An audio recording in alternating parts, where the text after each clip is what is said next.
আসসালামু আলাইকুম। একনল hygiene soap presents clean game অ্যানালাইসিসে সকলকে আমন্ত্রণ। আলিস আল ইসলামের 3 ডিগ্রি টার্ন। ব্যাপারটা এরকম না যে উইকেটটা স্টিকই ছিল দেখে তিনি টার্ন পেয়েছেন। এখানে মূল বিষয়টা আসলে স্কিড পাওয়াটা, এবং সেই স্কিডটা আলিস আল ইসলাম যখন আরও বেটার উইকেটে খেলা হবে তখন আরও বেশি মাত্রায় পাবেন। আলিস এমন একজন বোলার যে ধরনের বোলারের ডিমান্ড বর্তমানের মডার্ন ডে সাদা বলের ক্রিকেটে অনেক বেশি মাত্রায় ওয়ার্ল্ড ওয়াইড। যদিও আমরা আসলে এই জায়গাটায় হীরা খুঁজতে অনেক বেশি মাত্রায় দেরি করে ফেলেছি।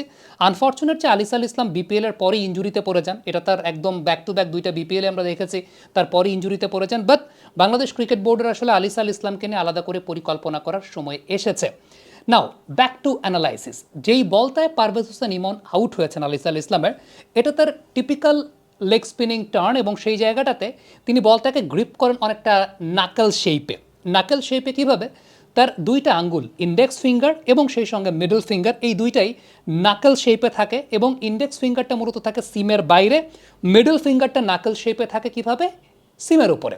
আর অন্যদিকে থাম্বের ব্যবহারটা তো আছেই, এবং তার যেটাকে আমরা বলি যে রিং ফিঙ্গার, সেই রিং ফিঙ্গারের ব্যবহারটা আছে, এবং ফ্রন্টাল অফ দ্য হ্যান্ড তিনি ফ্লিক করেন তার 2টা আঙ্গুল দিয়ে। এই টাইপের যে বলগুলো আসলে লেগ স্পিনিং টার্নটা পায়, এবং এক্ষেত্রে যে বিষয়টা উল্লেখযোগ্য সেটা হচ্ছে সিমটা কিন্তু আলটিমেটলি ওভার স্পিন করে সামনের দিকে যায়। ওভার স্পিন করে সামনের দিকে যেতে যেতে যেতে যেতে যখন একদম সিমের উপর গিয়ে পড়ে, তারপর বলতে এক্সট্রা বিট অফ স্কিড পায়, টার্নটা পায় টুয়ার্ডস, আপনি যদি বাঁহাতি ব্যাটসম্যান চিন্তা করেন টুয়ার্ডস দ্য ব্যাটার, যদি ডানহাতি ব্যাটসম্যান চিন্তা করেন এগেইনস্ট দ্য ব্যাটার, অর্থাৎ ব্যাটারের বিপরীত দিককে, অর্থাৎ যেদিকে ব্যাটার দাঁড়িয়ে আছেন তার অপোজিট সাইডে সেটা ডিরেকশনটা নেয়। এবং এই টাইপের বলগুলো আলিসের আরও অনেক বেশি মাত্রায় কার্যকরী কখন জানেন? ডানহাতি ব্যাটারকে যখন তিনি অ্যারাউন্ড দ্য উইকেট বোলিং করছেন। এর আগের দিন যেমনটা আমরা দেখতে পেয়েছিলাম যে ডানহাতি ব্যাটারকে অ্যারাউন্ড দ্য উইকেট ওই অ্যাঙ্গেল থেকে আলিস কিন্তু ডিসিভড করছিলেন, এবং এই বিষয়টা আসলে খুব ইম্পর্টেন্ট, কারণ ডানহাতি ব্যাটার যখন অ্যারাউন্ড দ্য উইকেট কোনো বোলারকে ফেস করেন, এই অ্যাঙ্গেলটা আসলে ব্যাটসম্যানের জন্য ব্লাইন্ড জোন, এবং ওই অ্যারাউন্ড দ্য উইকেটে যেই বোলারটা কার্যকরীভাবে এই বলগুলো করতে পারেন ওই বোলার আসলে ডমিনেট করে যাবেন, এবং against the right handed batter আলিসের সেই বৈশিষ্ট্যের জায়গাটা আছে। একনল অ্যাডভান্সড হাইজিন সোপের ন্যাচারাল ব্যাকটেরিয়ালাইসিস টেকনোলজি জীবাণু থেকে দেয় 99.99% প্রোটেকশন। একনল অ্যাডভান্সড হাইজিন সোপ, এবার জীবাণু ধুলাবালি ঘাম ক্লিন বোল্ড।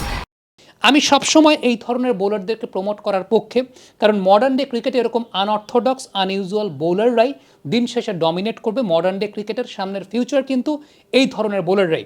আমি জানি না এর আগে যখন এমার্জিং এশিয়া কাপে আলিসকে নেওয়া হয়েছিল, একটা ম্যাচ খেলিয়ে কেন বসিয়ে দেওয়া হয়েছিল, পরবর্তী সময় তাকে ম্যাচ খেলানো কেন হয় নাই।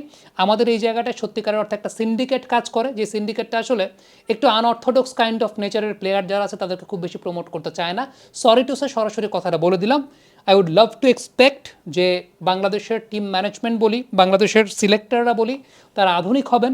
তারা আলিসের মতো বোলার যারা আছেন একদিন খারাপ করতে পারে, বাট এই টাইপের বোলারদের বৈশিষ্ট্য যেটা, তারা যে কোনো সময় যে কোনো জায়গা থেকে ম্যাচ ঘুরিয়ে ফেলতে পারে, কারণ এই টাইপের আনঅর্থোডক্স বোলাররাই মডার্ন ডে ক্রিকেটে ম্যাচ ঘোরায়। আবার আলিস যে শুধু এক ধরনের বোলিং করেন তা কিন্তু না, ভেতরে ঢোকানো বলও আলিস করেন, এবং ভেতরে ঢোকানো বলের ক্ষেত্রে খেয়াল করে দেখবেন 4টা আঙ্গুলি তিনি ব্যবহার করেন, 4টা আঙ্গুলি ব্যবহার করেন, এবং এক্ষেত্রে 2টা আঙ্গুল নাকেল শেপে রাখেন না, একটা আঙ্গুল তিনি নাকেল শেপে রাখেন, এবং সে জায়গায় মিডল ফিঙ্গারটাকে সিমের উপর রেখে তিনি ব্যবহার করে থাকেন, এবং সেক্ষেত্রে বলটা অনেকটা স্ক্র্যাম্বলড সিম আকারে যায় আগের মতো, অর্থাৎ যে বলটা আউটগোয়িং হচ্ছে ফর দ্য রাইট হ্যান্ডার সেই বলের মতো খাড়া সিমে না, অনেকটা স্ক্র্যাম্বলড সিমে যায়।